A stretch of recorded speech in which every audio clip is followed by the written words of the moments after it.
Hey guys, welcome to my YouTube channel, Dear Pre. Subscribe to my channel and hit the bell icon to get all notifications. Do like, comment, share and save the video.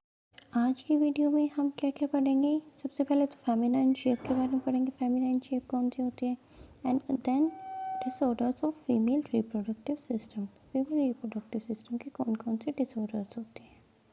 तो जो feminine shape होती है उसकी characteristic features क्या क्या होती हैं। Widening of pelvis, जो पेल्विस एरिया होता है फीमेल में वो वाइड हो जाता है। डिपोजिशन ऑफ फैट हो जाती है कहाँ पे, थाई एरिया में, बटक्स में एंड फेस में। ये सब क्या है, फेमिनाइन शेप की कैरेक्टर्स हैं। तो जब इन सब चीज़ों की डेवलपमेंट होगी, broadening of pelvis, deposition of fat in thigh, buttock and face, तो हम क्या बोलेंगे इसको, फेमिनाइन शेप। और फेमिनाइन शेप क्या है, फीमेल सेकेंडरी सेक्सुअल कैरेक्टर होता है। अब हम क्या पढ़ेंगे, disorders of female reproductive system. तो सबसे पहला डिसऑर्डर क्या है, ब्रेस्ट कैंसर। ब्रेस्ट कैंसर होता है जो ब्रेस्ट कैंसर होता है वो जनरली कब होता है, एट द एज ऑफ 30। और इसके जो चांसेस होते हैं वो मेनोपॉज के बाद इंक्रीज़ हो जाते हैं।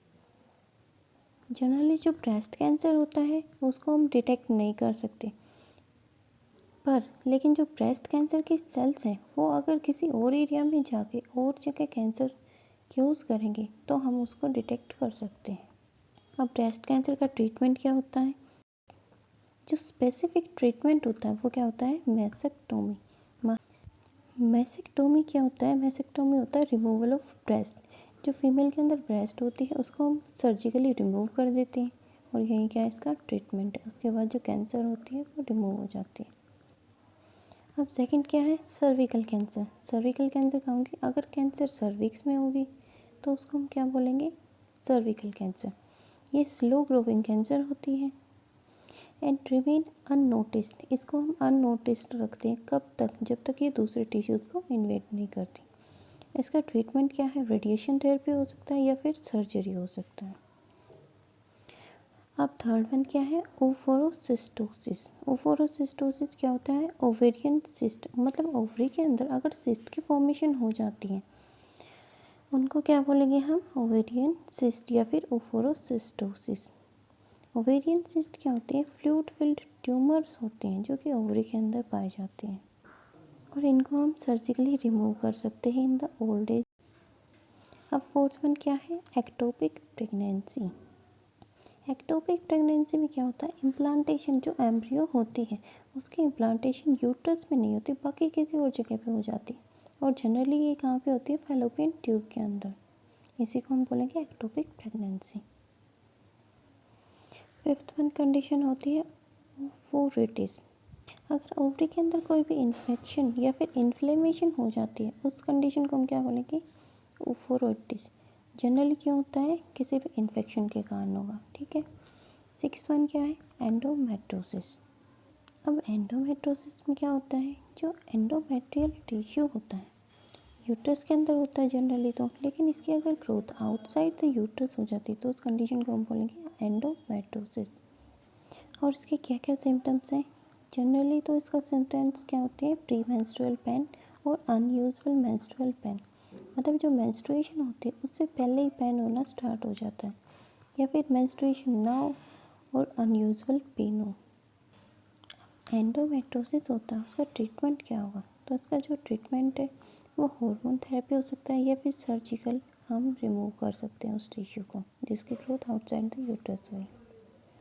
और ये जो कंडीशन होती है वो मेनोपॉज के बाद डिसअपियर हो जाती है या फिर हम सर्जिकली ओवरीज का रिमूवल करेंगे तो उसके बाद भी डिसअपियर हो जाएगी। अब नेक्स्ट क्या है, मेंस्ट्रुअल डिसऑर्डर्स। ये जनरली 3 टाइप का होता है, एमेनोर्गिया, मेनोरेजिया या फिर डिसमेनोरिया।